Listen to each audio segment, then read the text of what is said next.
Aix-les-Bains, à Chambéry et bien plus encore, Radio Grand Lac vous accompagne sur le 92.1 FM. Place aux associations. Patrick met en lumière le monde associatif et les bénévoles du territoire sur Radio Grand Lac. Bonjour à tous, bienvenue sur Radio Grand Lac, fréquence 92.1 ou radiograndlac.com, à votre émission Place aux associations. Après quelques semaines d'absence, je suis, chers auditeurs, ravi de vous retrouver en direct. Et en ce mardi 25 avril, je suis très heureux de recevoir deux belles et importantes associations, très différentes l'une de l'autre, mais avec un point commun, être tournées vers les autres. Et ça n'a pas de prix. Ma première invitée n'est autre que Brigitte Moine, directrice d'Emmaüs Vêtements à Chambéry. Merci Brigitte d'avoir pris de ton temps très précieux pour venir nous présenter l'une des 3 branches d'Emmaüs. Merci encore Brigitte. Et bonjour. Bonjour. Mon second invité, Jean-Marc Bouteiller, représente l'association France Alzheimer Savoie. Merci Jean-Marc d'être présent dans nos studios pour nous parler de cette grande association. Merci et bonjour surtout. Bonjour Patrick. Bien, mais avant de faire plus ample connaissance avec mes invités, je vais confier le micro à la marraine de notre émission, Jeanne Nègre, directrice de PSA, Pôle Savoie Associatif, pour nous présenter sa chronique bimensuelle. Aujourd'hui, Jeanne, je crois que tu vas nous parler des assemblées générales. C'est bien ça? Oui, c'est ça. Bonjour Patrick. Eh bien, je te passe la parole, Jeanne. Alors effectivement, aujourd'hui, on va parler de l'Assemblée Générale. On s'est dit avec Patrick qu'avec l'arrivée du mois de mai et du mois de juin, c'est un thème qui pouvait être intéressant d'aborder puisque c'est les mois où souvent, pas toujours, mais les Assemblées Générales des associations ont lieu. Alors c'est un temps fort de l'association et parfois tellement fort que on s'interdit d'innover, d'être un petit peu créatif lors de ce temps statutaire. On applique à la lettre les statuts, mais parfois on en oublie un petit peu d'aller vers autre chose pour mobiliser, et ce sont des temps qui parfois sont compliqués pour mobiliser des adhérents, et finalement on a de moins en moins de monde qui vient parce que le temps est de plus en plus ennuyeux. Donc ce qu'on s'est dit avec Patrick, c'est que pour cette chronique aujourd'hui, on allait parler de ce qui était obligatoire. Et puis la prochaine fois, on verra comment, au-delà du caractère obligatoire, on arrive à imaginer des temps qui puissent faire que cette Assemblée Générale mobilise un maximum de personnes. Alors déjà, est-ce qu'elle est obligatoire, cette Assemblée Générale? On nous pose souvent la question, et la réponse, elle est non, en théorie. La loi 1901, elle nous dit rien sur l'obligation de faire cette Assemblée Générale. Mais bien souvent, et c'est le mais et l'exception de la règle, c'est que bien souvent, les statuts prévoient cette assemblée générale. Les statuts étant la loi interne de l'association, les associations doivent faire cette assemblée générale. Puis c'est aussi la moindre des choses que de venir rendre compte de ce qui s'est passé dans l'année auprès des adhérents. Et puis, bien souvent, dès que l'association va demander une subvention, par exemple, à une collectivité, elle doit présenter des comptes, donc des comptes qui sont à minima approuvés par l'Assemblée Générale. Donc en fait, on n'a pas bien le choix quand même que d'organiser cette AG. À quoi elle sert cette Assemblée Générale? Elle va d'abord servir à remplir les obligations légales et statutaires, et puis aussi la vie démocratique de l'association. C'est la première chose. Alors c'est pas parce qu'on fait une AG qu'on a une vie démocratique, ça passe pas que par là, mais c'est un des éléments. Ensuite, cette Assemblée Générale, elle va permettre de présenter un bilan de ce qu'on a fait dans l'année, sur les activités, sur le volet financier, mais aussi de donner des perspectives. Parfois, on oublie un petit peu, on va rester sur ce qui s'est passé et on oublie de parler d'avenir, et c'est quand même aussi ça qui va intéresser les membres. C'est aussi l'occasion de mobiliser ou de remobiliser les adhérents, les personnes qu'on va peut-être appeler des consommateurs, et de les sensibiliser aussi aux projets de l'association, aux besoins que l'on a en termes de fonctionnement, et puis de créer ou de recréer une ambiance au sein de l'association. Alors, pour finir sur l'obligatoire, l'idée c'est souvent quand même, ce qui est prévu dans les statuts, c'est d'avoir un rapport moral. Donc le rapport moral, en fait, il va répondre à comment va l'association. Après, on rédige un petit peu comme on veut, mais on vient répondre à cette question-là, et c'est souvent plutôt le président ou la présidente qui va présenter cette partie. On est plutôt sur un volet politique. Après, sur le rapport d'activité, on répond à la question à qu'est-ce qu'on a fait dans l'année. Là, on va plus sur de l'opérationnel. Donc là, ça peut être partagé entre les différents dirigeants de l'association, avec des bénévoles, pourquoi pas, et puis des salariés s'il y en a. Et enfin, le volet financier où on va expliquer d'où viennent les ressources, comment on les a utilisées, le résultat aussi de l'année, expliquer peut-être pourquoi il est excédentaire ou déficitaire, et puis éventuellement discuter d'éventuelles difficultés qu'il peut y avoir. En tout cas, on est là pour aussi en échanger. L'idée, et encore plus sur ce rapport financier, c'est d'avoir une certaine pédagogie pour pas perdre les adhérents qui sont pas forcément spécialistes des chiffres. Et sur les différents rapports, aussi d'être assez concis. Quand on demande, nous, aux bénévoles, ce qu'ils aiment lors des assemblées générales, ils nous répondent d'abord de la convivialité et un pot. Et surtout d'être synthétique, parce que des fois, on se perd dans des longueurs, donc d'arriver à présenter l'essentiel. Et typiquement, sur un rapport financier, on n'est pas obligé de présenter chaque somme avec les centimes, de combien on a dépensé pour les photocopies, par exemple. Voilà, d'essayer d'être synthétique. Voilà pour le côté obligatoire, et puis on verra la prochaine fois le côté attrayant. Eh bien, Jeanne, vraiment merci. Là, tu nous formes, disons, donc, au milieu associatif, et j'espère que tous les présidents, les trésoriers, les secrétaires et tout autre, donc, sont prêts pour organiser leur assemblée générale. Et si je t'ai bien compris, donc, d'ici 15 jours, dans 15 jours, nous parlerons donc de la partie attrayante d'une assemblée générale. C'est ça. Merci. Encore merci, Jeanne. Eh bien, maintenant, revenons à nos invités. Comme à mon habitude, je vais tout d'abord leur demander de bien vouloir se présenter. Je vais commencer par toi, Brigitte. Qui es-tu? D'où viens-tu? Et pourquoi fais-tu partie de cette importante et belle association Emmaüs? Donc, je suis Brigitte, je suis une universitaire. Oui. J'ai étudié notamment l'économie. D'accord. Et en particulier tout ce qui est RH et une partie aussi de gestion, comptabilité. C'est comme ça que je suis rentrée dans le monde du travail. Oui. Par la formation d'abord. D'accord. Et puis dans différentes structures, cabinets de conseil en ressources humaines, grosse association d'aide à domicile, Oui. réseau câblé, enfin bref, Donc, pas mal de DRH. choses. Voilà, une RH, mais qui a aussi une casquette de compta-gestion. C'est souvent, Oui. voilà, je suis souvent rentrée par la porte RH et je me suis occupée de la fonction aussi compta-gestion. D'accord. Voilà. Donc, je suis rentrée Emmaüs en 99 quand Emmaüs Vêtements en fait a été créé, Oui. a été séparé de la communauté Emmaüs, puisque c'est D'accord, une et- émanation d'Emmaüs. D'accord, on en parlera tout à l'heure, Voilà. d'accord. Donc sinon, donc je suis rentrée à Emmaüs parce que j'aime un travail où il y a des valeurs. Oui. Pour moi, c'est très important. Donc ça fait combien d'années alors donc tu es Depuis 99. donc 99. Ça fait quelques années, hein. Ça fait quelques années, en effet. Sinon, qui suis-je? Je suis également professeure de yoga. Donc, Bien. donc j'exerce sur Barbera et Saint-Alban notamment. D'accord. Voilà. J'ai encore un petit peu de temps pour C'est bien. pour cela, voilà.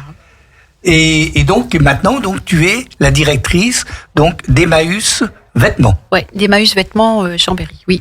Parfait. Bien. Eh bien donc on te connaît un peu mieux et donc après bien sûr tu vas nous parler de l'association Emmaüs et plus particulièrement bien sûr d'Emmaüs Vêtements. Tout à fait. Et alors je vais passer la parole à ma gauche à Jean-Marc. Alors Jean-Marc, qui es-tu? Voilà déjà. Alors, donc Jean-Marc Boutellier, moi je suis à l'association France Alzheimer depuis environ 3 ans. Oui. Je me suis engagé dans cette association au moment où je suis arrivé en retraite. D'accord. Comme beaucoup de personnes dans le réseau associatif. Auparavant, j'exerçais une activité dans un domaine qui n'a pas grand-chose à voir puisque j'étais dans la banque. Ah oui. Et Donc là fallait quand même compter. Alors moi je comptais pas beaucoup. Ah bon, d'accord. Et ça tombe bien parce que je suis pas très bon en chiffres. Je m'occupais de communication, d'animation et Oui. de formation au sein du siège du Crédit Agricole. D'accord. Et lorsque je suis arrivé en retraite, j'étais concerné par la maladie d'Alzheimer, puisque ma maman était malade. Oui. Et donc, j'ai suivi à distance, puisqu'elle était en Bretagne et moi j'étais ici en Savoie. Ah oui, pas évident. Donc, c'était un petit peu compliqué. Bien sûr. Mais j'avais la chance d'avoir ma sœur qui était sur place et j'ai donc suivi à distance l'évolution de la maladie. Et lorsque je suis arrivé en retraite, il m'a semblé important de pouvoir m'engager dans cette association. Voilà. D'accord. Sinon, à titre personnel, j'ai 4 enfants, Oui. 2 petits-enfants, dont le dernier vient d'avoir 1 an, qui fait la joie de mon quotidien. Enfin, le peu de temps que je peux lui donner, je voudrais Oui. pouvoir lui en donner plus, mais voilà. D'accord. Et donc, à France, donc Alzheimer Savoie, tu t'occupes de quoi plus particulièrement? Alors, France Alzheimer, je m'occupe de la coordination des bénévoles sur tout le département, puisqu'on couvre le territoire de la Savoie. Oui. Et puis, j'accompagne la psychologue, les psychologues, Oui. qui font des formations des aidants. On aura peut-être l'occasion d'y revenir Bien sûr, tout à l'heure. bien sûr. Et puis, je gère également le site internet, la page Facebook, et j'assure également des permanences accueil et écoute, sur Oui. lesquelles on reviendra également, qui Oui. permettent que le premier point d'entrée dans l'association pour les personnes qui sont concernées. D'accord. Donc, en fait, par rapport au Crédit Agricole, tu as quand même gardé tes fonctions de communicant. Oui, c'est un domaine qui m'intéresse, qui Oui. me passionne, et puis mon expérience, j'espère, j'essaie de la mettre à profit pour l'association. D'accord. Bon, superbe. Eh bien, on se connaît mieux. Eh bien, maintenant, on va rentrer dans le vif du sujet, qui est d'abord avec toi, Brigitte, de parler d'Emmaüs Vêtements. Mais je pense qu'avant de parler Emmaüs Vêtements Savoie, on va peut-être faire une petite pause musicale. Et je vais dire à Jean-Pierre de nous mettre une très belle chanson de Grand Corps Malade qui s'appelle Au Feu Rouge. Place aux associations. Patrick met en lumière le monde associatif et les bénévoles du territoire sur Radio Grand Lac. Merci Jean-Pierre, notre directeur d'antenne qui aujourd'hui est à la technique, de nous avoir mis cette très belle chanson de Grand Corps Malade, Au Feu Rouge. En fait, elle me permet en partie d'introduire la présentation de la très grande association Emmaüs. Brigitte, comme je disais tout à l'heure, avant de présenter Emmaüs Vêtements en Savoie, je te propose que nous fassions plus ample connaissance avec l'association Emmaüs. Date de création d'Emmaüs? Eh bien, Emmaüs a été créé en 49. Hein. Oui, C'est issu donc de la rencontre de l'abbé Pierre avec Georges, oui, qui était un ancien bagnard et qui était complètement désespéré, au bord Oui. du suicide. ouais, Et puisqu'il était complètement désespéré, l'abbé Pierre lui a dit « Je ne peux rien te donner, je n'ai rien, Oui. mais toi qui as tout perdu, tu peux m'aider à aider les autres. » Voilà, donc c'est parti comme ça. Ensuite, il y a eu le fameux grand appel de l'hiver 54, bien sûr. voilà, sur les ondes. Hein.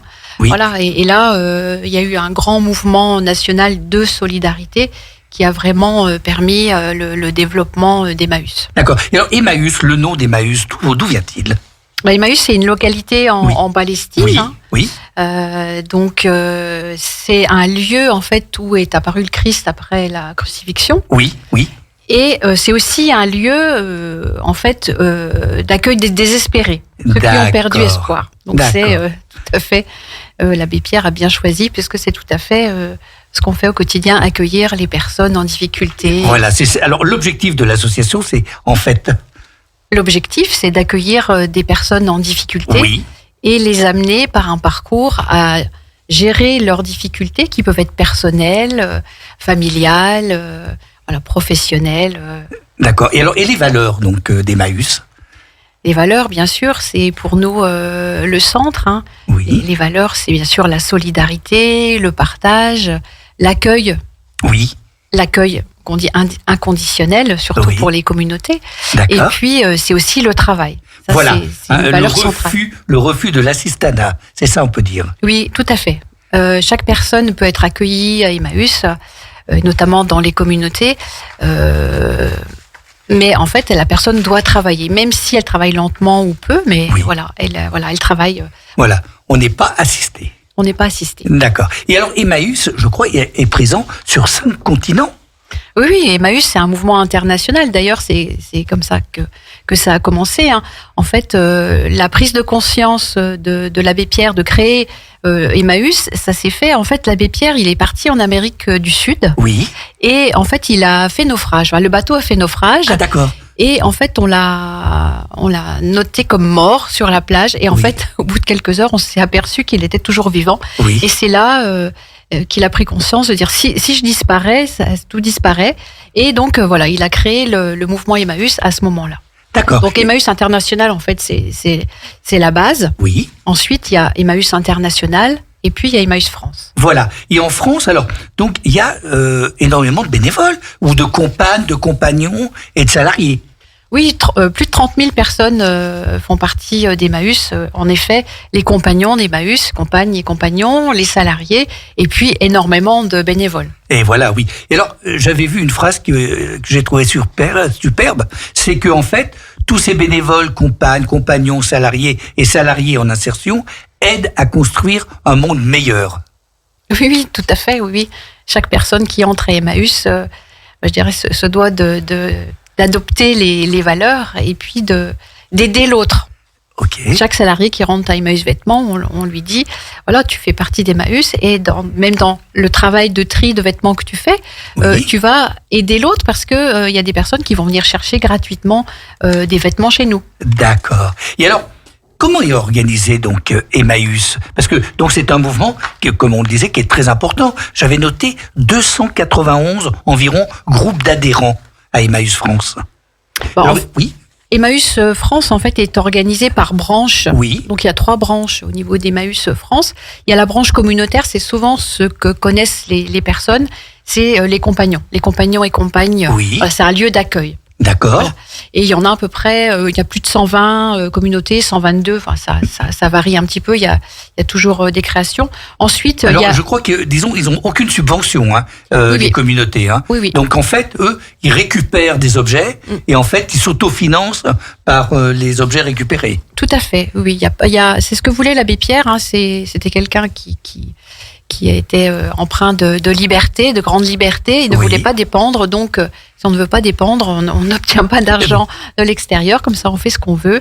Oui. Et c'est vrai que donc les ventes, le gain tiré des ventes des objets qui sont donnés à Emmaüs sert en totalité à l'accueil des personnes. Donc c'est un accueil, je dirais, du matin au soir. Hein, oui. Et donc, tous les repas, tout ce qu'ils ont besoin par rapport à la santé, etc., est géré par les responsables des communautés. D'accord. Et alors, par exemple, quand, ils vont chercher des meubles ou des produits dans les maisons, c'est ceux qui travaillent à la communauté? Oui. Il y a les compagnons d'Emmaüs et il y a beaucoup de bénévoles aussi à Emmaüs qui travaillent au quotidien avec les compagnons. D'accord. Et alors, la deuxième branche, alors? La deuxième branche... Donc, c'est l'action sociale et le logement. Oui. Donc, qui regroupe, par exemple, les SOS Familles, qui sont donc des associations qui aident les personnes qui ont des difficultés financières. C'est des personnes qui vont être orientées par les travailleurs sociaux, assistantes sociales, etc. Avant que la situation devienne catastrophique. Voilà. Oui. Les personnes...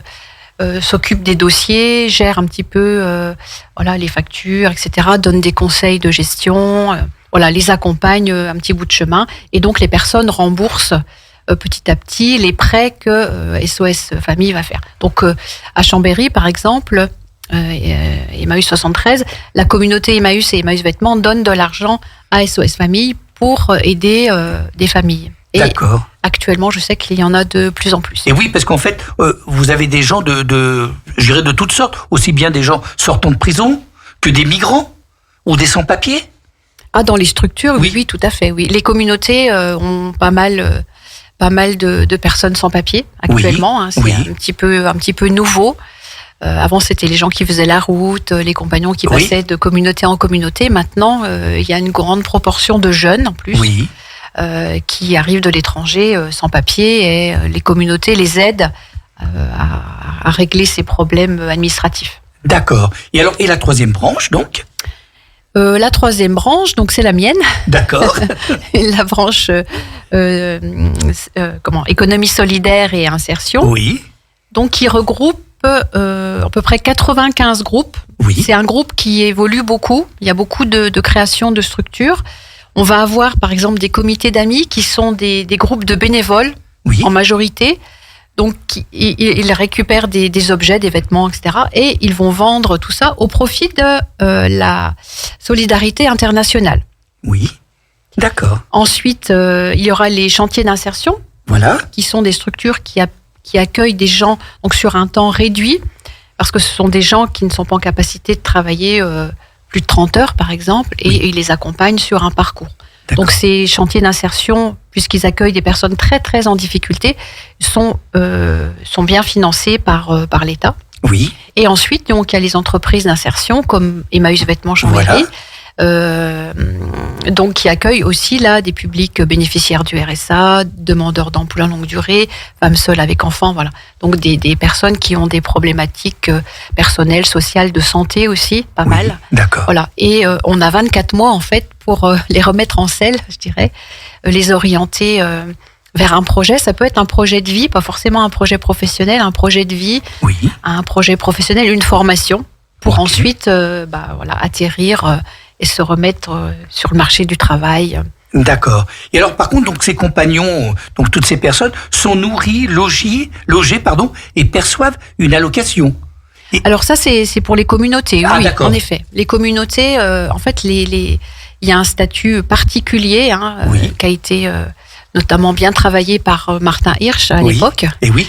Et donc pas de contrat de travail, donc aussi une grande liberté pour les compagnons, mais ils sont logés, nourris, blanchis, la santé, tout ça. Et les responsables d'Emmaüs s'occupent de ces personnes-là. Nous, ce ne sont que des salariés. On a uniquement des salariés, donc forcément des gens qui ont des papiers. Voilà, et qui sont déclarés à l'URSSAF.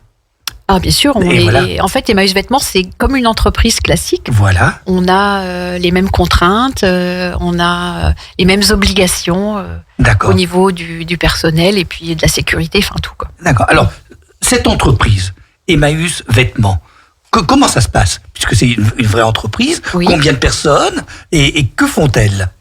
Eh bien, actuellement, Emmaüs Vêtements, il y a 17 permanents. Oui. Donc ça, ce sont des salariés. Voilà, ce sont des salariés qui ont des fonctions diverses et variées, et notamment beaucoup d'encadrants techniques et des conseillers en insertion socio-professionnelle. Oui. Puisque c'est quand même notre cœur de métier, d'accompagner les gens. Donc il y a beaucoup de personnes qui s'occupent de ce volet-là. Et ensuite, donc il y a une soixantaine de personnes en insertion. Oui. Par an, donc ça fait à peu près entre 75 et 80 personnes en continu. D'accord. Et puisqu'il y a des gens qui entrent et qui sortent régulièrement, en gros, sur une année, passe environ 100 personnes. Ah oui, quand même. Oui. D'accord. Oui. D'accord. Et alors donc, que font-ils alors? Déjà, les intervenants, donc les professionnels, donc ils aident donc les gens à insérer dans l'entreprise.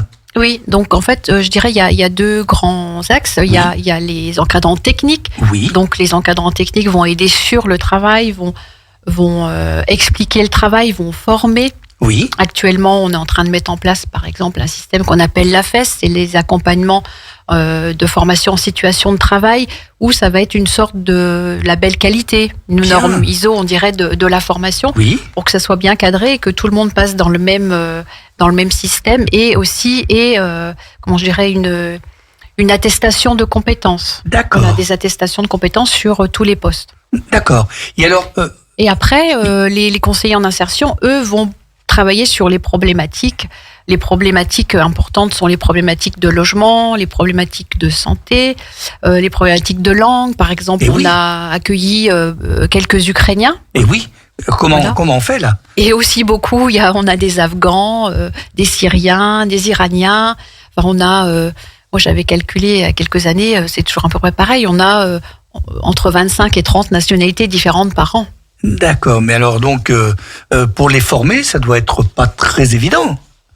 Et oui, ils sont là aussi pour apprendre la langue, donc ils partent régulièrement pour des formations, et puis au quotidien, bien sûr, on les aide. D'accord. Les Ukrainiens, par exemple, on a de la chance d'avoir des personnes qui parlent russe chez nous, donc voilà. Bien sûr, petit à petit, ils apprennent la langue. D'accord. Et alors, donc, les gens qui les... comment se fait le recrutement, en fait Le recrutement est fait par les conseillers d'insertion Oui. Via une plateforme qu'on appelle e2, qui est une plateforme créée par Pôle emploi, Oui. où en fait tous les référents mettent les candidatures donc de ces personnes qui sont en difficulté. Oui. Et les conseillers d'insertion vont chercher les candidatures. Voilà. Nous, on n'a pas de, comment je dirais, de critères de recrutement particuliers. Sinon, voilà, les problèmes de dos, par exemple, parce que nous, il y a des ports de charge, Oui. etc. Et les allergies à la poussière, parce que le textile, c'est quelque chose qui est très... les fibres volent et c'est gênant pour les personnes qui ont des allergies. D'accord. Sinon, voilà, nous, on essaye d'accueillir très largement, en fait. Donc, c'est pour ça qu'on ne met pas de contraintes, pas trop de contraintes. Bien sûr. Et alors donc, comme tu disais tout à l'heure, il reste entre 12 et 24 mois dans l'entreprise. Entre 4 et 24 mois. Ah d'accord, certains restent très peu de temps. Parce Ça que donc, ça peut arriver, c'est rare, mais ça peut arriver. Oui. D'accord. Et alors, donc, quel est leur travail alors? Parce qu'en fait, je dirais, il y a plusieurs tâches dans Emmaüs Vêtements. Oui, je dirais, si on commence par le début Oui. du travail, ça va être la collecte. La collecte donc des textiles Oui. qu'on fait par conteneur. On a le marché de la collecte sur Grand Chambéry, donc on a des conteneurs sur toute l'agglomération de Chambéry, les Bauges, etc.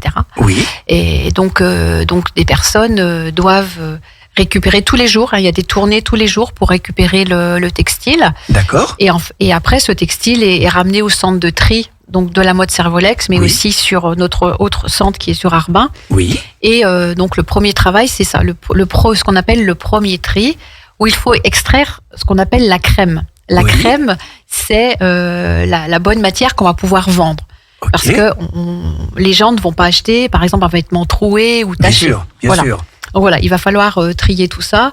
Ensuite, le sélectionner, par exemple, par rapport à la saison, Oui. puisqu'on va garder, par exemple, en ce moment, on garde l'hiver et on vend l'été. Oui. Donc il y a tout un stockage important.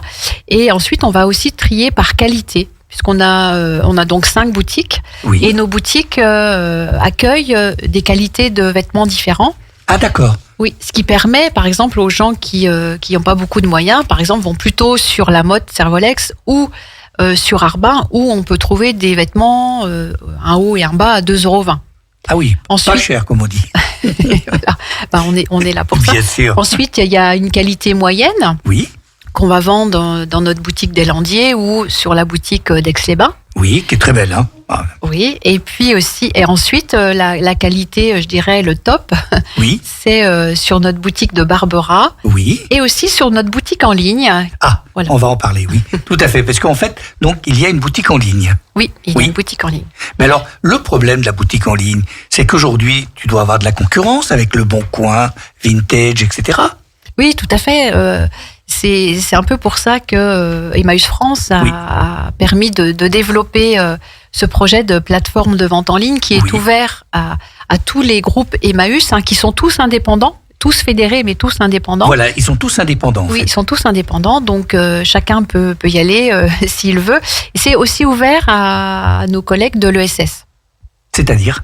Par exemple, Artisans du Monde, ils y sont, et Ok. d'autres structures de l'ESS. D'accord. En effet, c'est important d'aller sur ces nouveaux concepts de vente, Oui. parce que voilà, Oui. c'est comme ça maintenant. Bien et sûr. il faut pas rater le train. Oui, Donc et oui. on fait partie de l'expérience et ça marche. D'accord. Et alors, actuellement, je crois que tu me disais que vous faites une pub au niveau national. Voilà. Oui. Oui, il y a une grande campagne publicitaire qui est en route, qui est faite par Emmaüs France. Oui. Et parce que on constate que la qualité des dons actuellement baisse beaucoup. Parce Oui. que justement, comme tu disais, c'est vendu sur Vinted. La plus belle matière est vendue sur Vinted ou d'autres plateformes en ligne, puisque moi j'en vois secret, pas tous les jours, mais Bien sûr. voilà, il y en a quand même pas mal. Et donc, j'ai perdu le fil. donc, il y avait une publicité qui était Voilà. faite par rapport à Vintage, Voilà. on peut dire. Voilà, en fait, il y a eu des pubs qui ont été faites, des publicités qui ont été mises sur Vinted en détournant leur slogan. Vinted, le slogan c'est « Si tu ne le portes pas, vends-le Oui. ». Et nous, le slogan c'est « Si tu ne le portes pas, donne-le Ah, très bien. Voilà. Voilà, disons, une très bonne pub. Voilà. Et donc, ça, c'est national. Voilà, c'est national. Et des t-shirts et vêtements ont été envoyés à des influenceurs. Il y a des pubs à la télé. Je ne sais pas si vous les avez vus, mais il y a, pas encore, mais on va certainement regarder. Voilà, pas seulement sur le textile, sur tout ce qui est donné normalement. Oui. Et puis il y a des publicités aussi dans les grandes villes, Lyon, Paris, Bordeaux, etc. Et alors, les boutiques, tu me disais qu'il n'y a pas que des vêtements. Il y a d'autres produits que l'on trouve dans les boutiques. Alors nous, Emmaüs Vêtements, on a uniquement des vêtements. Oui. Après, la communauté, par exemple sur Aix-les-Bains, on a une boutique commune où la communauté met de la vaisselle, des livres, des CD. Voilà. Et combien en général il y a de vendeurs ou de vendeuses dans les boutiques ? C'est selon la taille de la boutique, donc ça va de 2 personnes en insertion à 6 personnes en insertion, avec toujours une encadrante qui gère le site et l'équipe. D'accord. L'encadrante, c'est une salariée ou c'est une personne qui est en insertion ? C'est une personne salariée. D'accord. Qui gère donc la boutique ? Qui gère la boutique. Qui passe les commandes et qui fixe les prix peut-être ? Non, les prix sont fixes. Oui, d'accord. Et n'ont pas augmenté depuis longtemps. Ah, d'accord, il n'y a pas d'inflation. Une petite augmentation a été faite sur notre site La Mode Servolex et d'Arbin. Oui. Mais voilà. Et alors, en projet, qu'est-ce qu'il y a comme projet à Emmaüs Vêtements ? Alors, Emmaüs Vêtements, c'est vrai qu'on est beaucoup concurrencé, donc il faut qu'on avance, et puis surtout qu'on avance pour créer de l'emploi, pour accueillir toujours des personnes en difficulté, parce que c'est ça notre cœur de métier. Bien sûr. On vend pas des choses pour faire de l'argent. On fait de l'argent, mais pour accueillir des personnes, pour les former, pour les accompagner au mieux. Oui. Voilà, donc les projets, ça tourne autour du recyclage. Oui. Et actuellement, on a commencé une petite expérience en 2022 de ce qu'on appelle le upcycling. Ah oui, alors dis-nous ce que c'est. Alors, upcycling, c'est transformer en fait du textile en différentes choses. Ça peut être des pochettes, ça peut être des sacs, différents objets, et aussi transformer des vêtements. Oui. Parce qu'on peut avoir, par exemple, des vêtements qui arrivent, notamment des vêtements de marque ou de bonne qualité, qui arrivent avec un trou, une tache. Et donc, en début d'année, j'ai embauché une costumière qui, elle, justement, va nous customiser ces vêtements qui sont de bonne qualité. Oui. Et on va pouvoir les revendre. Et utiliser donc du textile qui, normalement, part au recyclage dans une autre entreprise d'insertion Emmaüs qui est sur Saint-André-le-Gaz, qui traite des milliers de tonnes de textiles. Voilà, donc... Voilà. Et tu as un autre projet où tu es marraine, je crois. Alors après, on a aussi, dans la suite des projets, là, j'y étais ce matin, on a répondu à un appel à projet organisé par Cristal Habitat et puis la ville de Chambéry pour redynamiser le quartier Faubourg-Montmélian à Chambéry. Et donc, voilà, on est en liste pour une boutique et pour faire vivre ce quartier, lui donner un nouvel aspect et faire circuler les choses, les gens et les produits dans ce quartier. Et alors, dans chaque, je dirais donc, structure, il y a un conseil d'administration en fait. Oui, tout à fait. Oui, le conseil d'administration. Je rends des comptes à mon conseil d'administration, comme disait tout à l'heure Madame Nègre, le conseil d'administration, on lui donne des éléments sur l'activité. S'il y a des grands projets, des grandes décisions à prendre, c'est le CA qui va donner son aval. D'accord. Mais au quotidien, c'est la directrice qui gère la structure pour tout ce qui est quotidien. Donc c'est toi le chef. Ok. Est-ce qu'il y a d'autres choses à dire que j'aurais oublié de te poser comme question? Ah oui, tu disais tout à l'heure, je m'occupe aussi je suis la marraine d'une structure Emmaüs, parce qu'en fait, à Emmaüs est très ouvert et accueille des porteurs de projets. Oui. Des personnes qui ont envie de porter le nom d'Emmaüs et de vivre les valeurs d'Emmaüs. Oui. Et Emmaüs, en fait, a ouvert un volet d'appel à projet sur tout ce qui est à l'agriculture bio, maraîchage bio. Oui. Et moi, je suis marraine d'une structure qui s'appelle Terreaux Locaux. D'accord. Voilà, qui est à Notre-Dame-de-Lausier, qui accueille des réfugiés. Ok. Voilà. Et qui a créé une vie extraordinaire dans ce petit village de Notre-Dame-de-Lausier. Et où au départ, les gens étaient un petit peu réticents parce qu'accueillir des étrangers dans une petite commune, c'est pas facile. Et aujourd'hui, ces personnes sont des fois accueillies dans les familles de Notre-Dame-de-Lauziers. Donc voilà. Donc ils font du maraîchage bio et du pain bio. D'accord. J'allais quand même le placer, c'est vraiment formidable. Ah, vraiment, vous êtes géniaux. Bien. Merci. D'autres choses à dire? Oui, il y en aurait. Oui, je pense qu'on aurait 3 ou 4 émissions et encore. Ouais, peut-être il faut juste dire que Emmaüs, l'abbé Pierre, c'était quand même au niveau écologie, c'était le précurseur. Et oui. Voilà. Et ça, c'est quand même aussi dans notre ADN. D'accord. Et on se revendique de ça, voilà. D'avoir une action écologique. Superbe. Eh ben, Brigitte, merci. Je vois Sandra, notre grande patronne, qui a pris donc les manettes de l'antenne. Ce que je vous propose, chers auditeurs, c'est qu'on fasse une deuxième petite pause musicale. Et ensuite, bien sûr, nous allons parler de Alzheimer, France Alzheimer, Savoie, avec Jean-Marc. Et la musique que je vous propose, c'est de Didier Balavoine, les viols... Barbolivien, oh là là, heureusement qu'elle est là, de Didier Barbolivien, les violons du passé. La radio de l'identité locale à Aix-les-Bains et autour du lac du Bourget, Radio Grand Lac sur 92.1. Place aux associations.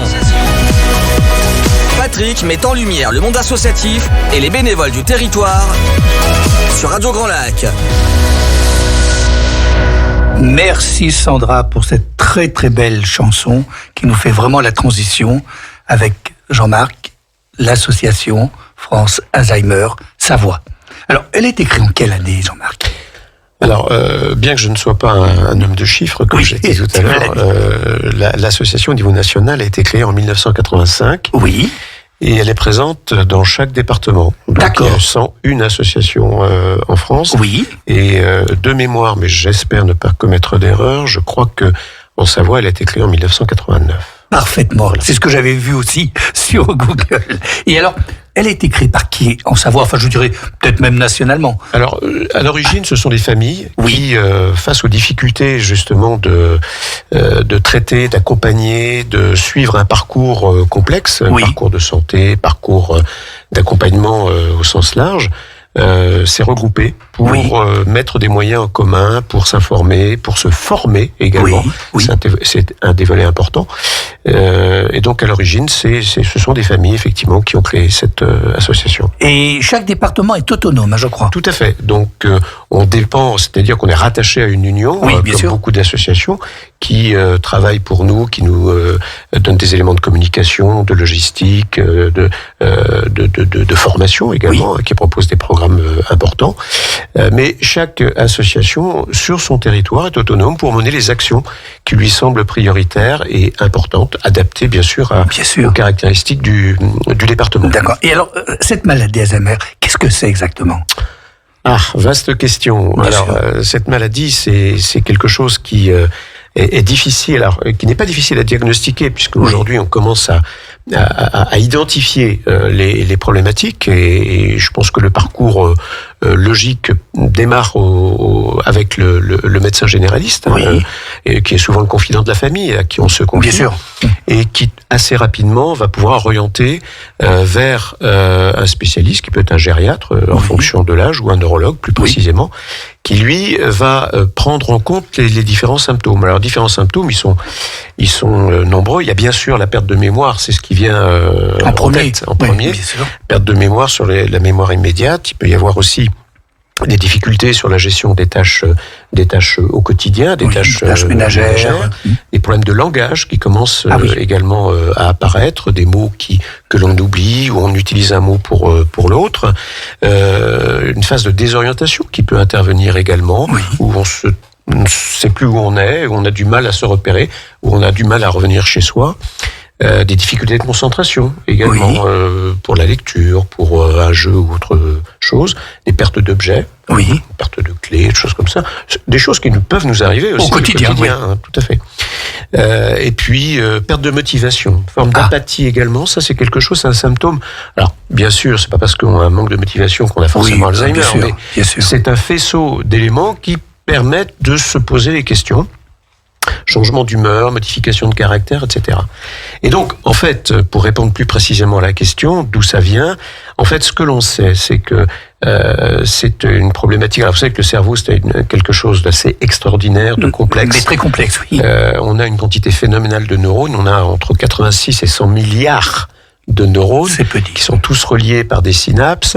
Et ce qui se passe dans la maladie d'Alzheimer, c'est qu'il y a des protéines qui sont à l'état naturel présentes dans notre organisme, mais qui ne s'éliminent pas naturellement, et qui donc vont boucher la communication entre les neurones. J'essaie de faire simple. Oui, très simple. Et en fait, le fait de boucher cette communication fait que une partie du cerveau va devenir complètement inefficace et on va perdre un certain nombre de facultés en fonction de la localisation de cette neutralisation des communications entre les neurones. D'accord. Voilà. Et alors, à quel âge, à partir de quel âge ça peut prendre malheureusement cette maladie ? La maladie souvent apparaît à un âge avancé, alors à partir de 70-80 ans, voire plus.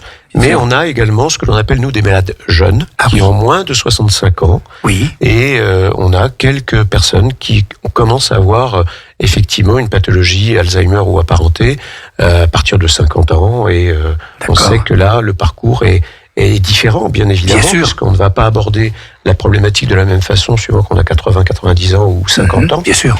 Mais ça peut prendre effectivement relativement jeune. D'accord. Et alors, quels sont les objectifs donc de l'association ? Alors, l'association a plusieurs objectifs. Oui. Le premier et l'essentiel, bien sûr, c'est d'accompagner et de soutenir les familles qui sont concernées par la maladie. Bien sûr. Le deuxième est de sensibiliser l'opinion, et tu nous permets de le faire aujourd'hui. Et c'est normal. Sensibiliser l'opinion, mais également les pouvoirs publics, parce que les pouvoirs publics, de temps en temps, ont tendance à oublier les problématiques de santé. Il y a des périodes au moment des élections où on en parle pas mal, et puis dès que les élections s'éloignent un petit peu, on a tendance à l'oublier, ce qui est fort dommage.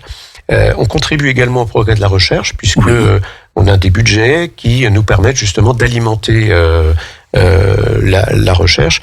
Et puis une action qui est particulièrement importante sur laquelle on tient, c'est une action de formation. Formation des aidants, j'y reviendrai peut-être. Oui, tout à fait. Mais formation également des professionnels. C'est-à-dire que nous avons une labellisation qui nous permet de dispenser des formations auprès du personnel dans des EHPAD, des aides-soignants, des infirmières, etc., par rapport aux spécificités de la maladie d'Alzheimer et des gestes, des attitudes, des comportements que l'on doit avoir face à des comportements de malades Alzheimer ou apparentés. D'accord. Et alors, au niveau des aidants, donc tu vas nous en parler, quel est votre rôle ? Alors d'abord, qu'est-ce que l'aidant par rapport à l'aider ? Alors, l'aidant, c'est la personne qui, au quotidien, dans la plupart des cas, accompagne la personne malade, qu'on appelle donc aider. Alors ça peut être le conjoint, ça peut être des enfants, ça peut être des frères et sœurs, ça peut être aussi des amis qui sont en accompagnement d'une personne qui n'a pas de famille à proximité. Et donc ces personnes-là ont un rôle majeur dans l'accompagnement des personnes malades. Et nous, notre rôle, il est au départ d'accueillir et d'écouter ces paroles. Donc c'est pour ça que nous avons ce que nous appelons des permanences accueil-écoute, qui nous permettent de recevoir les personnes qui ont un diagnostic posé ou pas, mais qui ont effectivement repéré qu'il y avait des difficultés. Et notre objectif, c'est d'abord de les écouter, parce que ce sont souvent des personnes qui se retrouvent dans une situation de détresse, d'incompréhension, de sidération. Et donc, il est important de les écouter et de leur donner les premiers éléments pour savoir comment avancer, quelles sont les formalités à faire. Donc, c'est permanence accueil-écoute. Et à quel endroit alors Alors, je viens justement, effectivement, Aix-les-Bains est pour nous un territoire important, puisque on avait jusqu'à présent une antenne. Alors, on a des antennes sur tout le département. Et sur Aix-les-Bains, c'est une antenne qui avait été un petit peu mis en sommeil, malheureusement du fait du départ prématuré d'une des bénévoles qui était pivot de cette antenne, qui est partie avec le Covid. Et depuis, on avait un peu de mal à retrouver cette dynamique-là. Et notre souhait là, à Aix-les-Bains, parce que on a effectivement des familles qui sont concernées par la maladie, c'est de leur mettre à disposition à proximité un certain nombre de prestations. Donc nos permanences accueil écoute, par exemple, se déroulent alternativement soit à la maison des associations d'Aix-les-Bains, soit au centre hospitalier d'Aix, qui nous accueille et qui nous permet d'avoir un local adapté à ce type d'activité. D'accord. Et c'est donc une fois par mois, je crois. Hein. C'est une fois par mois. Donc toutes les informations sont sur le site internet ou sur la page Facebook, mais la prochaine permanence accueil et écoute sera à la Maison des Associations le 25 mai. Le 25 mai, notons-le bien. Et ensuite, il y en aura au mois de juin. Et on peut donc les trouver sur ton site internet. Voilà, sur le site internet. On peut appeler l'association également. Tu donnes le numéro, tiens, tout de suite, pendant qu'on y pense. C'est le 04 79 60 31 48. Parfait. Voilà. D'accord. Donc ça, c'est le premier point d'entrée. Oui, après. Et puis après, lorsqu'on a justement ces aidants, on leur dit très rapidement, et ils le comprennent bien, qu'il est important qu'ils suivent une sensibilisation, pour ne pas dire une formation, d'une part sur la maladie d'Alzheimer, non pas pour en faire des spécialistes, mais simplement pour mieux comprendre ce qui se passe, les comportements des malades, et pouvoir avoir un comportement justement adapté face à des situations qui sont difficiles à comprendre. Bien sûr. Ça peut être une forme d'agressivité, ça peut être quelqu'un qui ne veut pas manger, ça peut être quelqu'un qui a du mal à s'habiller, en fonction du stade de la maladie. Bien sûr. Et donc cette formation des aidants, qui est gratuite, qui se déroule sur 14 heures, donc c'est quand même quelque chose d'assez... assez long, en fait, c'est important. Oui, tout à fait. Et je crois que c'est 4 à 5 réunions avec des groupes de 10 personnes. Exactement, des groupes de 10 personnes. Alors, ce sont des petits groupes, justement, pour favoriser les échanges. Bien sûr. C'est pas uniquement une information descendante, mais c'est aussi basé beaucoup sur l'expérience et l'échange des uns et des autres. Bien sûr. Et c'est animé par une psychologue et un bénévole qui permet de témoigner de son expérience. Et cette formation, on la propose effectivement systématiquement à toutes les familles qui nous contactent. Et très souvent, à l'issue de cette formation-là, on essaye de maintenir le contact et de faire en sorte que le lien perdure. D'accord. Parce que les situations sont quand même très, très complexes. D'accord. Et tu disais aussi qu'il y a des groupes de parole. Alors effectivement, une fois que ces formations sont faites, comme je le disais, il est important de maintenir un lien, parce que la maladie a tendance à isoler le malade, malheureusement bien sûr, mais également l'aidant. Et très souvent, les aidants nous disent, vous savez, les amis, on les voit disparaître progressivement. Pas forcément par mauvaise volonté de la part des amis, mais une sorte de gêne, une sorte de difficulté à savoir comment se comporter. Et donc, nous insistons réellement pour que les familles qui sont concernées ne s'isolent pas. Et donc, on leur propose effectivement soit des groupes de parole, comme tu viens de l'indiquer, avec une psychologue.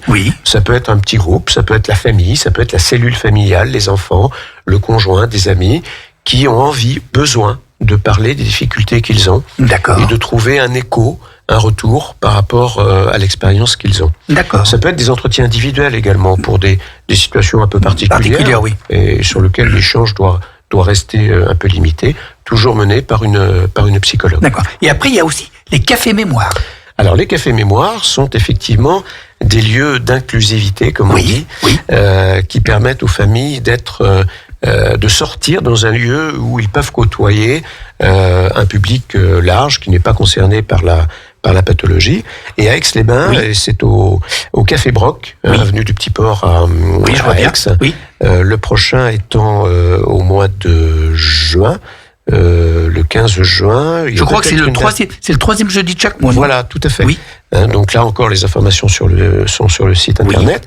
Alors dans ce café-là, on peut venir, normalement c'est entre 16h30 et 18h30. On peut venir passer boire un café ou autre chose pendant un quart d'heure, une demi-heure. On peut y passer l'après-midi, rencontrer une psychologue ou une bénévole. Et là, en fait, tout est possible. On discute, on joue aux cartes, on échange sur des sujets, on regarde le journal, on parle. C'est vraiment un lieu d'échange. C'est un lieu d'échange. Et est-ce qu'il faut s'inscrire ? Alors, pour le café mémoire, c'est pas indispensable. D'accord. Après, pour l'instant, on est sur une fréquentation qui permet d'accueillir toutes les personnes. Si on devait avoir beaucoup plus de monde, bien sûr, on aurait plus de café, on en ferait un peu plus souvent. D'accord. Et alors, qu'est-ce que vous offrez aussi donc aux aidés au niveau activité? Alors, effectivement, nous avons un certain nombre d'activités que nous proposons. Alors, aux aidés d'une part, mais également aux couples aidés. Parce que on essaye de faire en sorte que les personnes aidées, donc les personnes malades, restent en sécurité le plus possible. Et bien sûr, si on les sépare de l'aidant, ils se trouvent dans une forme d'insécurité. Et pour nous, c'est important de prévoir des activités qui permettent aux deux d'être toujours réunis, tout en laissant à l'aidant quand même un petit peu de distance, puisque derrière, il y a des bénévoles et des professionnels qui prennent en charge. Donc, on propose beaucoup de choses. On propose des activités type sophrologie, où dans certains cas, l'aidant va avec une sophrologue professionnelle et passe un bon moment, une demi-heure, 1 heure. Oui. Et pendant ce temps-là, l'aidé est pris en charge par des bénévoles qui sont formés spécifiquement pour faire des activités douces. Ça peut être du dessin, ça peut être jouer aux boules derrière s'il fait beau, ça peut être faire un petit tour. Donc sophrologie, on a aussi du tango-thérapie. Voilà, c'est ça. Puisque la danse, c'est quelque chose qui est important, comme la musique, et qui permet aux gens de retrouver des moments de plaisir qu'ils ont connus et de leur redonner ces moments de plaisir. Avec un petit goûter convivial après. Avec un petit goûter. Toutes nos activités se terminent toujours par un goûter, parce qu'on considère que c'est quelque chose qui réunit tout le monde, et puis c'est là où on peut parler un petit peu de choses et d'autres. Et il y a aussi, Georges, et ça fera plaisir à Brigitte, du yoga sur chaise. Alors ça, c'est encore à l'état de projet. On veut le mettre en place, mais effectivement, c'est quelque chose que l'on veut développer parce que d'autres associations ont déjà mis en place cela, et pour les malades Alzheimer ou maladies apparentées, c'est quelque chose qui apporte effectivement un calme, une forme de sérénité, un apaisement. Bien sûr. Et alors, par contre, aussi pour les aidants, il y a des services propres dans la mesure où pour qu'ils puissent avoir un répit de quelques heures par semaine ou par mois. Alors, effectivement, il y a 2 grandes familles, je dirais, d'aide. Oui. D'abord, on a ce que l'on appelle le répit à domicile, effectivement.